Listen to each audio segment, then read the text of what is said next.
perumpamaan tentang lalang dan gandum. Sudah tahu semua ya ceritanya kira-kiranya ya. Nah, di situ kan diceritakan bahwa kerajaan surga itu Tuhan Yesus bercerita pada murid-muridnya bahwa kerajaan surga itu diumpamakan orang yang sedang menaburkan benih baik dan di ladangnya. Tetapi pada waktu semua orang yang tidur, datanglah musuhnya dan menaburkan benih lalang itu di antara gandum-gandum lalu pergi. Nah, ketika gandum ini tumbuh, mulai nampak, nah datanglah hamba-hamba Tuhan melihat tuh di ladang. Nah, bukannya bertanya pada tuannya, Tuan, bukannya yang ditaburkan tuh benih baik. Nah, dari manakah lalang itu? Nah, dijawab sama tuannya, seorang musuh yang melakukannya. Jadi apakah yang Tuan mau supaya kami pergi dan mencabut lalang itu? Tetapi tuannya berkata, jangan. Sebab mungkin gandum itu akan ikut tercabut pada waktu kamu mencabut lalang tersebut. Biarlah keduanya tumbuh bersama-sama sampai waktu menuai, pada waktu aku akan berkata pada para penuai, kumpulkanlah dahulu lalang-lalang dan ikatkanlah berkas-berkas untuk dibakar, kemudian kumpulkanlah gandum itu ke dalam lumbungku. Amin. Di sini sih perumpamaan ini ya, sebelum saya nyusun yang mau saya sharingkan di sini, itu kan sebelumnya sebenarnya lumayan pede awalnya. Cuma setelah kumpul kok malah jadi bingung gitu. Setelah kumpul malah jadi bingung. Nah, iya, nah, terus saya ini waktu saya baca lagi gitu ya, saya kepikiran sama ini Pak Amos ini ya. Minggu lalu tentang perumpamaan yang benih yang ditabur. Nah, di situ itu murid-murid itu cuma bertanya gini toh, setelah Yesus bercerita tentang perumpamaan benih yang ditabur, cuma tanya gini toh, Tuhan, kenapa sih kamu kok cerita pada mereka itu pada perumpamaan? Ceritanya cuma tanya gitu toh. Sing di perumpamaan ini, murid-murid tanyanya gini, beritahu kami maksud dari perumpamaan tersebut. Wah, berarti murid-muridnya gak ngerti maksud perumpamaan ini. Saya yang itu bagian cerita perumpamaan ini. Tapi nggak apa-apa. Saya mau mencoba untuk men-sharingkan maksud yang dari perumpamaan ini yang Tuhan tidak sampaikan kepada kita semua ya. Nah, ini di ayat awal-awal kan diceritakan, pada awalnya si tuan ini menabur benih yang baik. Pada awalnya ya. Yang ditabur benih apa? Benih baik dulu kan ya, betul ya? Benih baik dulu. Itu berarti waktu kejadian ini kan belum ada yang namanya benih jahat ya. Waktu itu, waktu di ayat ini diceritakan ditabur, itu belum ada. Itu berarti terus diumpamakan bahwa ladang ialah dunia. Dan benih yang baik yang ditabur ialah anak-anak kerajaan. Jadi yang ditabur pertama itu adalah anak-anak kerajaan. Sama Tuhan ini bumi belum ada apa-apanya, dia itu nabur anak-anak kerajaan. Kalau ada anak-anak kerajaan berarti ada apa? Jelasnya kan ada kerajaan. Ada anak-anak kerajaan, ada kerajaan. Kalau ada kerajaan ada apa? Ada raja. Kan pastinya di situ. Kalau ada raja pasti ada peraturan-peraturan yang menyertai di kerajaan itu, pasti ada. Itu yang saya simpulkan sih dari anak-anak kerajaan, berarti pada awalnya dunia ini awal diciptakan terus langsung ada kerajaan, yaitu ya Tuhan menanam kerajaan di dunia ini. Awalnya begitu. Itu adalah kerajaan Allah. Nah, kemudian disampaikan berikutnya apa? Kemudian pada waktu tidur ada yang naburkan benih-benih jahat. Ya, benih dari anak-anak si jahat. Nah, di situ kan diceritakan ada penyusup yang datang. Ada orang yang menginvasi ya, saat tidur, saat tidak siap ada yang masuk. Ada taburkan benih-benih lalang. Nah, di situ diceritakan sebenarnya ada yang cukup itu sih, bikin saya berpikir gini. Waktu itu kan tulisannya kan yang ditabur benih jahat, benih jahat jelek kan artinya keterangannya di situ dimaksud adalah anak-anak si jahat, anak-anak si jahat, tulisannya kan gitu ya. Tapi yang benih baik penjelasannya bukan anak-anak si baik loh penjelasannya. Penjelasannya anak-anak kerajaan. Di situ sebenarnya saya berpikir gini, berarti kita ini jadi orang nih ya, baik aja nggak cukup. Baik aja nggak cukup. Kalau si jahat kan bilang jahat itu aja ya. Kalau baik nggak, ternyata kurang. Baik itu masih kurang. Harus jadi apa? Anak-anak kerajaan. Harus jadi anak-anak kerajaan. Jadi ya mungkin anak-anak baik ini mungkin ya saya nangkepnya mungkin ya kita hidup ya pokoknya nggak ngerugiin orang lain. Kita nggak nyusahin orang lain. Kita nggak jahati orang lain. Ternyata kurang ternyata Mas Yan. Harus jadi anak-anak kerajaan. Harus jadi anak dari raja kita. Itu yang coba saya waktu saya baca, coba renung-renungkan, ternyata saya dapatnya itu. Kita harus jadi anak-anak kerajaan Allah. Tidak sekedar menjadi anak yang lebih dari anak yang baik, harus jadi anak raja, anak dari kerajaan Allah. Anak yang belajar dalam hidup kita harus berlandaskan kasih, berlandaskan sifat-sifat yang berusaha kita keserupaan kita dengan Tuhan menuju Nah, terus yang untuk ayat-ayat selanjutnya kan diceritakan ya. Oh ya, ini ada satu lagi yang lupa. Di situ kan diceritakan bahwa dalam satu ladang nanti akan ada benih baik dan benih jahat, yaitu benih gandum dan benih lalang.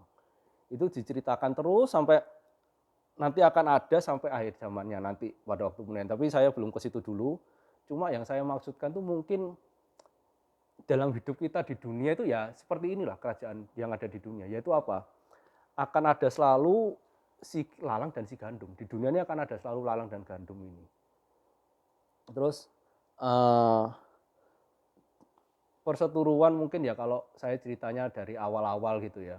Dari awal Alkitab kan mungkin sudah ada kayak Kain sama Habel, itu sudah ada. Bahkan mungkin contoh yang kalau Tuhan Yesus saja 12 murid masih ada satu lalang ternyata di antara 12 murid. Jadi ya memang dalam hidup kita itu ya akan selalu ada. Karena sudah sesuai dengan perumpamaan yang diceritakan ini. Kemudian ayat selanjutnya, itu kan diceritakan pada waktu si pekerja menemukan bahwa di ladang ini, di dunia ini, ternyata di antara gandumnya ada, Tuhan ini ada lalang loh ternyata di gandum ini. Nah, itu saya dapatnya itu gini. Waktu itu yang di sini kan pekerja itu dimaksudkan sebagai malaikat ya. Pekerja kan dimaksudkan sebagai para malaikat. Dan yang sing mengetahui bahwa Tuhan ada lalang, berarti kan dia harus bisa membedakan nih. Ini gandum, ini lalang. Kok tahu kok ini lalang? Kalau orang nggak tahu kan ya mungkin sekiranya sama-sama aja ya, gandum aja semua gitu. Mungkin kalau yang tidak tahu. Tapi di sini dikatakan dia bisa tahu kalau ini gandum, ini lalang. Berarti maksudnya apa nih di sini? Ini yang bilang ini pekerja diumpamakan sebagai malaikat, diumpamakan sebagai pekerja di cerita ini, di perumpamaan ini. Itu berarti kita ini ya jangan, saya nangkepnya gini, yang bisa menghakimi kita, yang bisa bilang kita ini sebenarnya ini lalang tak gandum, itu bukan sesama kita loh, bukan sesama gandum, bukan sesama lalang loh. Tapi pekerjanya yang tahu. Berarti siapa ya? Malaikat sama atuannya lagi jelas, sang Tuhan kita. Hanya itu yang bisa menentukan kita ini dalam hati kita yang terdalamnya. Kita sendiri aja ya, menilai diri kita sendiri nggak bisa loh mungkin.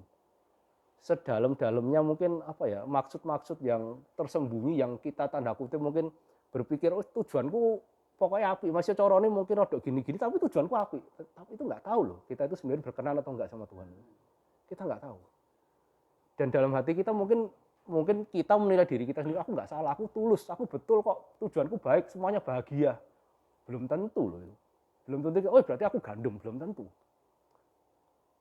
Jadi saya maksudnya itu di sini, ya karena kita ini nggak bisa menilai sendiri kedalaman hati kita masing-masing. Kita ini nggak usah malah menilai orang. Kita nilai diri sendiri aja sebenarnya nggak pantas itu loh. Sudah nilai orang lain. Kita hasil nangkepnya kita sesama manusia jangan saling menghakimi. Karena penghakiman hanyalah milik Tuhan. Hanya Dia yang berhak dan tahu apa isi hati kita yang terdalam, yang sebenar-benarnya, motivasi yang terdalam hanya Dia yang tahu. Kita sendiri aja mungkin bisa menipu diri kita sendiri dengan pemikiran-pemikiran yang berpendapat bahwa menurut pengetahuan kita ini sebenarnya baik nih, tapi ternyata belum tentu. Kapan kita tahu ya? Dia yang nanti akan menilai ya. Hanya Tuhan kita yang tahu. Nah, terus di situ, nah ini selanjutnya ada satu ayat yang coba kita baca sebentar ya, ini yang ayat 23, Matius 13 ayat 29. Ini ayat yang saya baca dulu aja. Tetapi ia berkata, jangan, sebab mungkin gandum itu akan tercabut pada waktu kamu mencabut lalang tersebut. Nah, ini sebenarnya waktu saya berusaha mengartikan atau mengerti dari maksud ayat ini, sebenarnya saya juga agak sulit waktu awal-awal. Sudah sebelum ini kan saya juga ngobrol-ngobrol ya sama teman-teman yang lain, juga masih belum menemukan sesuatu yang mantap di hati, itu belum ketemu. Nah, terus waktu mencoba menyusun sendiri itu saya doa. Tuhan, ini saya nggak ngerti maksudnya ayat ini itu apa. Tolong engkau bantu, engkau kasih tahu. Sebenarnya soalnya gini, latar belakang pemikiran saya tuh gini. Ini kan sebenarnya mau mencabut nih, si malaikat ini nyabut si lalang, tapi kan tuannya bilang jangan, soalnya khawatirnya kan si gandum khawatirnya tercabut. Nah, itu saya berpikirannya tuh gini di pikiran saya tuh. Berarti si lalang ini kan akarnya itu melilit si gandum. Jadi khawatirnya waktu si lalang dicabut, gandumnya ikut tercabut. Saya berpikirnya gitu. Lalu terus aku mikirnya gini, Tuhan ini mosok iku sih dewi ki anak Allah, anak kerajaan gandum, mosok yo dibiarno ae sih lalang ki nyabut, mosok Tuhan ini gak iso nyabut lalang tanpa mencabut kita gitu loh. Maksudnya aku berpikirnya sebenarnya waktu itu gitu. Nah, jadi koyok kesana itu gini loh, kalau teman-teman tahu kalau misalnya di sawah gitu ya, kan kalau padi ada hamanya kan mesti dicabuti sama si yang penjaganya kan mesti dicabuti gitu loh. Nah ini kenapa kok dibiarno? Maksudnya kok Tuhan ini malah kita gandum, ini lalang, kok Tuhan tuh kayak kesannya kayak ini kita pinginnya dia tuh kita ini selalu deket sama si lalang ini loh. Maksudnya nempel terus si lalang ini selama hidup kita itu. Sing barang gak enak ini kok dibiarkan Tuhan nempel terus sama kita gitu loh. Kayak perangku gitu. Nah itu saya sebenarnya waktu itu aduh mosok UDP kita ini maksudnya Tuhan tuh mosok membiarkan hidup kita diganggu terus gitu. Sebenarnya aku mikirnya gitu. Kenapa kok Tuhan membiarkan ini terjadi? Sebenarnya aku mikirnya gitu. Nah terus waktu itu saya di tengah kebingungan saya itu dipertemukan Tuhan sama satu ayat. Nah ini coba kita buka ya ayatnya ya. Saya itu diingatkan sama Kejadian 18 ayat 25. Kejadian 18 ayat 25. Nah coba saya bacakan ya. Nah ini kan ceritanya tentang yang doa syafaat Abraham untuk kota Sodom. Nah di situ kan, nah ini, jauhlah kiranya daripadamu untuk berbuat demikian, membunuh orang benar bersama-sama dengan orang fasik, sehingga orang benar itu seolah-olah sama dengan orang fasik. Jauhlah kiranya demikian daripadamu, masakan hakim segenap bumi tidak menghukum dengan adil. Tuhan berfirman, jika aku dapati 50 orang benar dalam kota Sodom, aku akan mengampuni seluruh tempat itu karena mereka. Gara-gara ayat ini, pikiran saya itu lebih terbuka dari sebelumnya. Waktu itu aku berpikirnya tuh gini, kita kan gandum ya, terus ada lalang terus dibiarkan sama Tuhan melilit kita. Itu kalau pemikiran saya mungkin karena kebanyakan lihat sawah mungkin ya. Jadi pemikiran saya nih pasti si hama ini kan menyedot nutrisi dari si padi ini ya. Jadi kan tanda kutip si hama ini lebih kuat daripada si padi ini.